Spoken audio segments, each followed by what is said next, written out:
All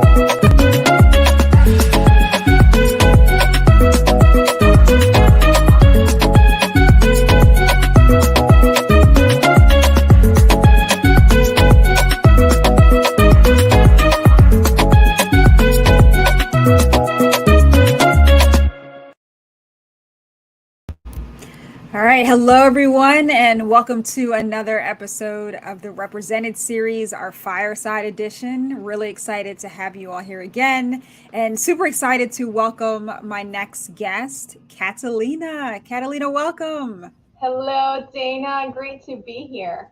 No, great to have you here. It's super fun and exciting to have people learn more about you. And, I know how dynamic you are, but it's nice to be able to share that with the world, right? So it's exciting to have that conversation. Thank you. All right. We're going to try to make this fun for the people listening. No, I think it's going to be a really amazing time. So it's funny. So before we hopped on, we were talking about the good old days of inter-office mail and all the things that, a lot of, I would say, these kids to some degree don't have to experience, right? The sharing of the inter-office envelopes. They're probably, whoever is watching is either laughing or they're just like, what is that? What? Fax machines? Does anybody have that in their homes anymore? Exactly. The fax machine, the unveiling of the exercise, which was the inter-office mail, replacing people's names on it. I mean, I'm having too many flashbacks. I don't think they're good flashbacks. Well, we did learn delayed gratification, though, and I have to say that was a good thing during that time. Absolutely. There were a lot of things learned, and now, there's a lot of, cool technology that has replaced all of the brain power we use to kind of do all of the things that we had to manually or by hand. So For sure. the impatience of waiting for the fax machine to work and someone using the phone or something crazy going on and it not going through. Like all of the trauma no one has to deal with for the most part. But before we dive in, definitely want to, give the opportunity to tell a little bit about yourself and just let everyone know who you are. Sure. So thank you, Dana. I am a wealth advisor at Tobias Financial Advisors. We're in Plantation, Florida. Think of it between Miami and Fort Lauderdale. We're a very diverse area of the country. So we do see clients, obviously, that are from the US, but we also have a lot of South American clients, which is fantastic because I am bilingual and I enjoy doing this in Spanish. I've had the chance to practice with several people my Spanish. And what's nice, I was actually telling our administrative assistant Lily that we're going to have a map in the office with a little pin for all the countries that our clients are from. Because I think it'll be so much fun when people come in and say, hey, we're diversified like a portfolio. We have clients from all over the world. No, I think that's awesome. I feel like that brings to the overall uniqueness of like the way you run your practice, but then the office at Tobias Financial and that really world view that people get when they come right in. And I think that would be cool to kind of see the map of like, hey, this is where everyone is from, so they see themselves represented on that map, and then obviously within the office as well. So I know you have a really dynamic story about how you got into this industry. In another episode, we were talking about career changers, which I know you come from that career changer background. But tell everyone how you got into this industry and really what that means to you. Sure. So I think I'm the person that you least expected to be in financial planning because I started in fitness and wellness, and I was actually doing a PhD. And during that time, the university that I worked at offered the CFP coursework as an employee benefit. And I talked my husband into taking the classes, and so he he was a really good sport. He took the classes, and it just happened that he got to the case analysis course and he couldn't take notes. So I told him, I'm a nerd. I'll come take notes for you that day during class. And when I sat in the class and I started listening to the kinds of conversations and topics that I felt would have saved my family thousands of dollars in financial mistakes, I was like, I should probably stick around at least for the rest of the summer and listen in. So I negotiated with my husband. I said, I'll do your homework for you if I could sit in the class. And anyway, I sat in the class for that summer, Dana, and I did the unthinkable, and that was to change careers. I was in the process of writing my dissertation proposal, I dropped that project and I started taking the coursework. And I did it within a 1 year period and decided that I wasn't going to go back to my previous career, that I was going to take the leap and become a financial advisor. No, that's awesome. And there's definitely something to be said about taking that leap. So congratulations to you for, for finding that passion. I think a lot of people don't necessarily lean into it often enough, right? So that's awesome that you had the opportunity to just not really just sit and be in the class and help your husband, but also say, hey, like this is something I actually think I'm interested in, and also explore it. Oh, definitely. I started, if I want to back up, and I tell my clients jokingly that I started my financial planning career when I was 8 years old because I was the first one in my family to learn English when we came from South America. And I would write the checks out for my mom and I would balance the checkbook. And I knew what was going on financially in my household. And I made an agreement with myself that that wasn't going to happen to me as an adult. So even though I didn't know that this financial planning career existed, I never had seen anybody in my family as a financial advisor, or we never actually talked to financial advisors or professionals. I knew intuitively that I needed to get a grip as to how to manage this as an adult. And I began to read and taking webinars and just classes on personal financial planning, although that was in my initial career. So I think there's a moment for everybody where you just come to the realization that, hey, I better learn this or it's going to be costly. And that's when it happened for me.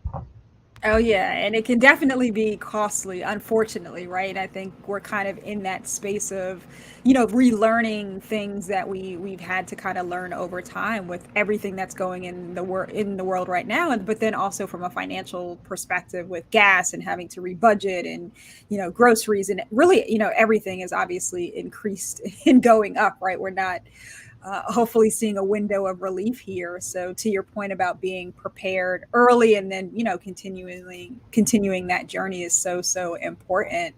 But what does that mean to you to be somewhat of this first generation, person in this industry, and how you feel like that is going to impact, advisors coming in now, and then also just the future and clients too, because it's important for clients to know that they have that reflection or they have people who really understand them in this industry. Yeah, definitely. I mean, I see a lot of my own family and like their questions and struggles when I meet with my clients because many of them have these questions, but they just didn't have someone that they could trust and ask them of. I think often people feel if they don't feel very familiar with the topic, they might be embarrassed to ask questions that they're like, I don't really know the answer, but they don't have the courage to ask the question either. And so I think that's what I learned growing up. Essentially, I had to ask questions because it was necessary for me to ask questions, or else. And so I learned to be a little bit more sensitive, a little bit more empathetic to people's situations and their history around money and why money brings them peace of mind or excitement or how it's going to fund their future goals. Why is that important for this career and for me as a woman, as a Hispanic woman, is because I think that there are a lot of people within my own community that don't have someone that they could go to. And if I could begin to be a resource for them and they could tell somebody that they trust that this is someone that they could go to answer their questions and begin to organize their financial house, we begin to talk about a topic that is a little bit taboo, especially in the different cultures. It's not something that we talk about openly when money, debt, things like that. It's like, no, we just want to buy things we can't afford to tell people that we are so well off, but really in reality looking at the bottom line, it may not necessarily be the case.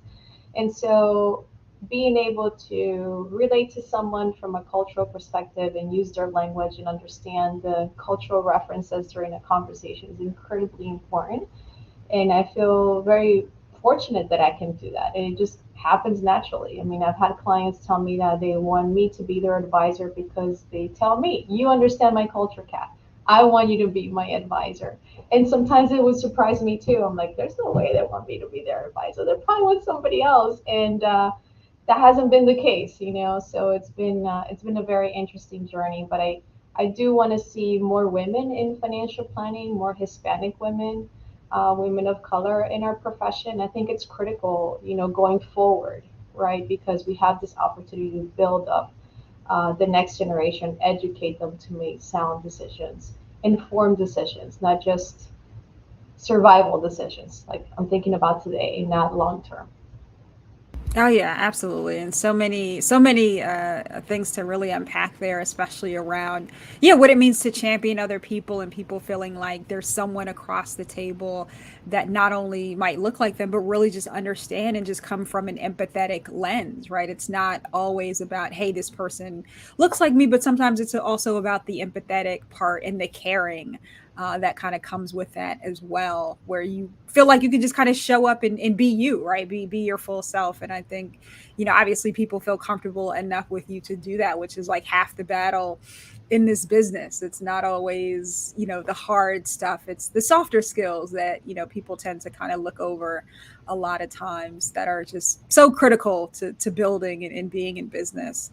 But how was your transition to now, being a business owner and what that kind of means, and how have you been able to really just kind of put on that business hat and build your business as a woman, as a Hispanic woman, and the power that you feel like you're bringing to your community when they see you? Well, I'm not a business owner at Tobias, but In a but sense, I you do run your have the business. yeah, you run your practice within Tobias, so technically speaking. Yeah, so I love our CEO, our president, our executive committee per se, because they're so supportive of the way that we bring our own unique touch to financial planning. And the reason why I think our business is so successful is just because of that, because we're allowed to use our own approach. That doesn't mean that we don't have things that are systematized. We have to follow certain processes and workflows to get the job completed. But the flow of the conversations when we address different topics in financial planning is just as unique as the client. And we have that flexibility. Not only do we have that flexibility, but also I think the organizational culture allows for us as teammates to really care and get to know each other very well. We work in teams, Dana. So where you might see somebody working as a solo financial advisor, we usually have a first chair, if you want to use that term, and a second chair in each meeting because the client now has more of a support team, right? And then, of course, we have our operations side that's going to help executing the paperwork and transactions and so forth. But I love the way that we have the lead advisor, so me coming in as the lead advisor, and then having a junior advisor, which are called our wealth planners, who are in the process of earning their hours to become a certified financial planner, learn from us. And we learn so much from them too, because they have their own ideas and ways to present a specific topic. And then we bring them up to become the next lead advisors. My goal is for them to eventually take over my position, right? Because I want them to grow, and that's part of the culture here. I mean, we do that um, from generation to generation of the new people coming in, and it's great for the clients too because now they see us as a teaching advisory firm. Essentially, it's kind of like a teaching hospital but for finances. Yeah, I was gonna say I learned all about that on Grey's Anatomy because I have my, official, unofficial Grey's Anatomy doctorate. I joke with my Oh friends a yeah, lot. I love that So show. I do too. So not to divert too much, but I'm all about the teaching hospital. But I love how you reference that within the advisory world because I think that's more of what we need, right? We need these great teaching environments that also produce this dynamic company culture that you all have been able to create that is also shown and seen naturally by your clients. Oh yeah, they feel it and they love it. I was just in a meeting now with before jumping on this call with my wealth planner and the clients, and the wealth planner is in his early 20s. He's engaged, and he's asking the clients, "What are the tips for having a long and fruitful marriage like yours?" And it's just really sweet to see that interaction, right? Because, like you said, it's not just about the money, but building those relationships. And even the clients instill pearls of wisdom into our next generation of advisors. So it's really fun. Oh We have yeah. a lot of fun here, Dana. We have a lot of fun. No, I know, and I Also can very tell. successful. I'm like, if I wasn't doing what I was doing, maybe I'd be over there helping and continuing this Yes. whatever the party is, tell them I'm coming. I'm always here for that. All right. So love that. But no, how do you, so when you're working with your clients and you're kind of walking them through this place of just, building that trust factor, what would you say are the most important things that you feel like your clients walk away with? Like, how do you think they really feel when they leave those meetings? So one of the things that we put in the agenda, Dana, at the end of it is how are we doing? We always ask for feedback because, of course, you could get feedback by watching the body language, by hearing their voice, their tone of voice, by just kind of gauging their questions. So that's one way of getting feedback from them, or they have written feedback. But we always like to ask how we're doing, if we're missing anything, what can we do better? So we're constantly requesting that. And I think that allows the client to know that we're listening to them, that we want to present in a way that they understand, in a way that makes sense. And also, sometimes they give us feedback to say, okay, can you slow down a little bit? Or can you send me a quick summary of what we discussed? Because we're notorious for giving a lot of information in meetings. So if we break it down and write the cliff notes essentially as a follow up, it helps them have a better understanding of what we covered and what our next steps are. So I think that really helps as far as building trust. Uh, I think another way of building trust is that we try to send information to the clients ahead of time. What do I mean by that? If I have a meeting tomorrow, I send the client what I think the most important agenda items are for our conversation. In that agenda, I said these are the top, let's say, three things that we're going to discuss, and these are things that I'd like for you to do in Q3, Q4, or next year, and anything else that we might need from the client. Essentially, what that does is when the client reads it, they begin to, process: is this the most important thing I want to talk about, or is there something else more pressing that I need during this conversation? More often than not, we are anticipating their needs, which is really great. So they're like, no, you got it. This agenda is perfect. But there might be times, I even have a client who's a CPA who said, give me the gains and losses for the year. I want you to send me that report, and so we could easily provide that to them. So I think giving things to clients ahead of time, giving them time to process, following up afterwards and say, did you have any questions?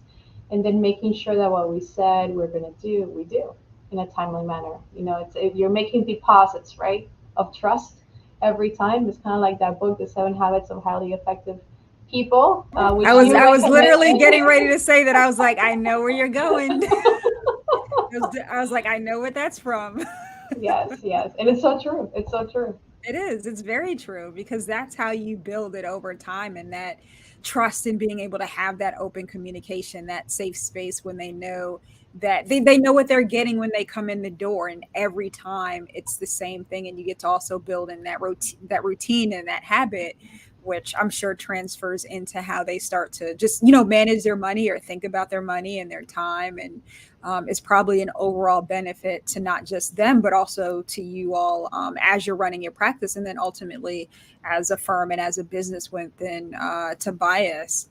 And having that, going back to again, like that's a part of the company culture that you all have established there. And I think it's such an important point to hone in on, that you all have really taken the time to cultivate that, to embed it in everyone's practice, and then also within the team. And obviously that shows with how you all have these agendas, and clients know what to expect and they know what they can ask for, and they walk away feeling like, hey, I really got something done today, as opposed to, I don't know what happened in this meeting, but I was there. Oh, Like yeah. No, no, that those are big happens to me. differences, right? Exactly. It's like, no, I walked away. I was talking to Kat. We got all this done. And I understand it. Like those are two really, really amazing and powerful things. So I know one time that we talked, you shared with me this amazing story about your grandfather, and I would be remiss if I didn't have you talk about that and how impactful that was into your life and just the history of your family, and being able to disseminate wealth and that wealth transfer and that legacy you talked a lot about as well. So I would love for you to share a little bit about that and the business that he had. Oh my gosh, that's so sweet that you asked that, Dana. Oh, No, of touch course. my It heart. was such a beautiful story, and I feel like more people should hear about that legacy of you and your family, and what that meant to you. And then also, I'm sure other people probably have similar stories that they want to hear about. Yeah, so my grandfather and my grandmother had 10 children in Colombia, South America.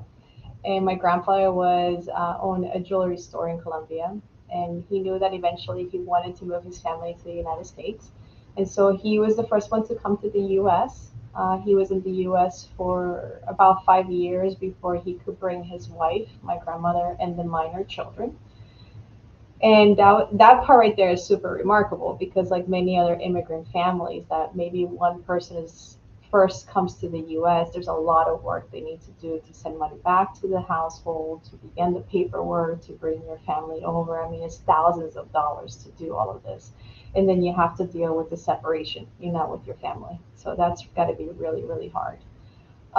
So he did that for 5 years before the minor children could come. My mom was already an adult with children, so she couldn't come with my grandparents, obviously. And so it took for the youngest of her siblings to eventually become an adult for him to apply for the visa process for her and my two siblings. And so we were so fortunate that it happened. We all four of us got our visas to come to the US. And that was a result because my grandfather also opened a small grocery store. So he went and opened this jewelry store in New York, and then the older kids started working there with him. But he also opened a small grocery store to help the girls learn English. He just threw them in there and says, "You're gonna have to figure it out because I gotta go to the jewelry store." Right, and what a place to learn English in New York, right? It's Oh my like the God, sink or swim. That's it. right. And so yeah, so they did that, and then eventually we came to the U.S. And my oldest brother, Ivan, he was always very artistic, and so to talk about things coming full circle, my brother was sent to New York to learn. We came to Florida, but him and my older brother, we were separated for a time so that he could go. One of them could go to New York and learn the business, the jewelry business. And so he became a jewelry designer. My brother didn't really go to college. When I say, I think he may have done like a couple of semesters and he wanted to be an architect, but we didn't have the money for that. And so he learned how to be a jewelry designer. And that has been the way that he's made his living this whole time. And thank goodness that he did that because that helped also my family, right? My mom and my other brother to maintain a livelihood when he came back to South Florida.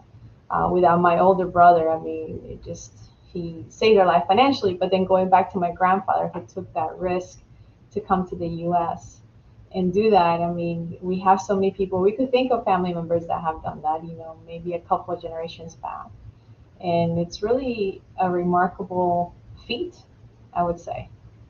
So thank you, Grandpa, No, for doing that. yeah, absolutely. Thank him. I mean, I think that's a beautiful thing when we start talking about legacy and planning, and, it all comes from somewhere, right? A lot of, your story personally and professionally are all intertwined in the way that you run your practice, in the empathetic way and empowering way that you champion other people. So thank you for sharing that story with everyone.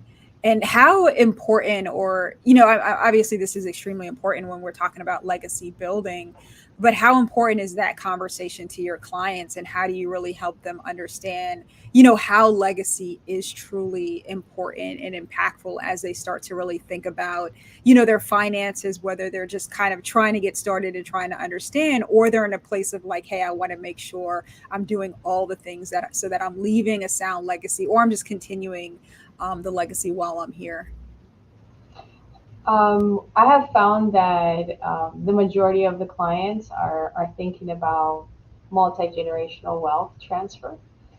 Some of them are starting from scratch, like you said, and maybe they are first generation, or even if they were not from another country, they're first generation here, college students, and they got to get through college, and they now have a nice salary, and now they have their own children. So they are thinking of how do we build that for our children, and it is an extremely important conversation, right? Because it's not just in building the wealth, but protecting the wealth protecting the wealth through disability insurance, protecting the wealth through life insurance, through having a sound estate planning plan in place. Other clients that we have already come already with a lot of wealth, and that's still extremely important to them. I think I have a few that want to use up as much as they have saved during their lifetime, but most of them want to either give to the next generation or to charity, and that's really important. I have had a lot of conversations around charitable giving. I have some clients that want to give a portion of their trust assets to a specific charity, and one of the things that we do is facilitate those meetings. So if there's a charity that is local that they think they want to dedicate that money to, we collaborate with the charity. We go with them so they get to see what they actually do in real life and see that's where they want their money to go.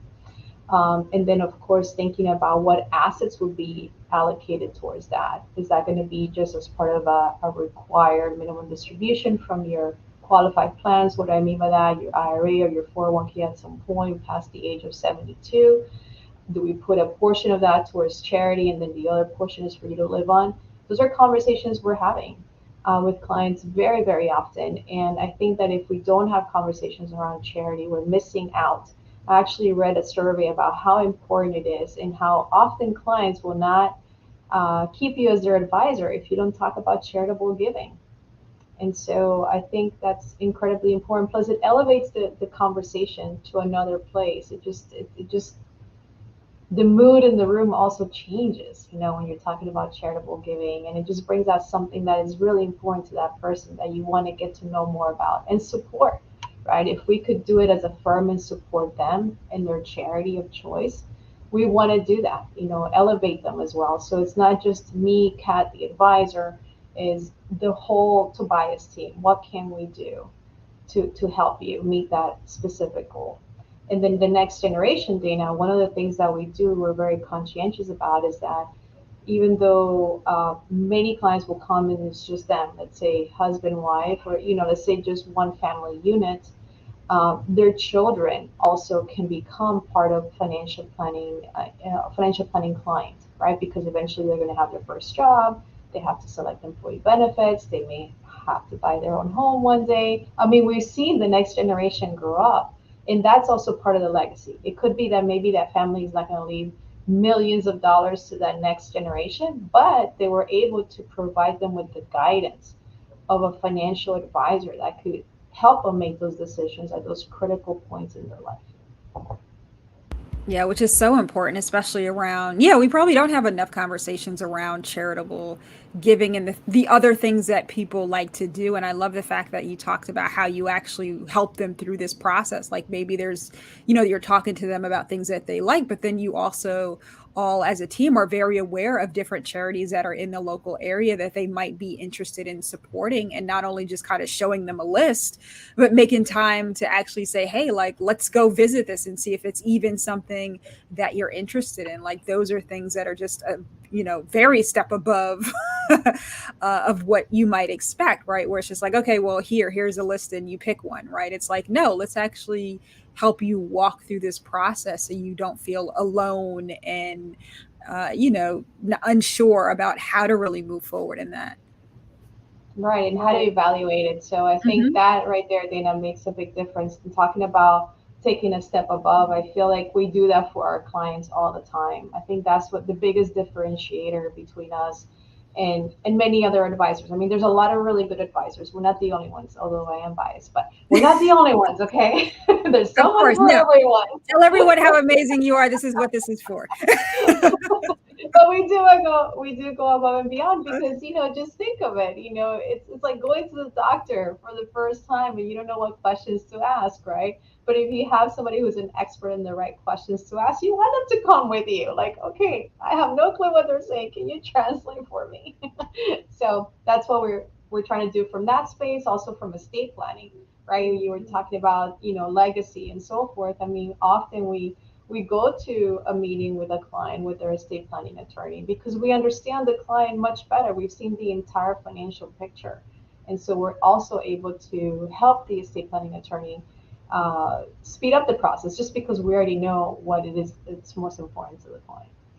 Oh yeah, which is so important too, because I think, as we continue to build as a company, it's like building that team is so critical. It's like when members of your team aren't really talking, or is everyone really doing what's in the most, beneficial to you? And how faster could that process be when everyone truly understands you and they also understand what everyone else is doing from a professional perspective, so that everything makes sense. So it's good to know that, that's something that you all are adopting and currently practicing.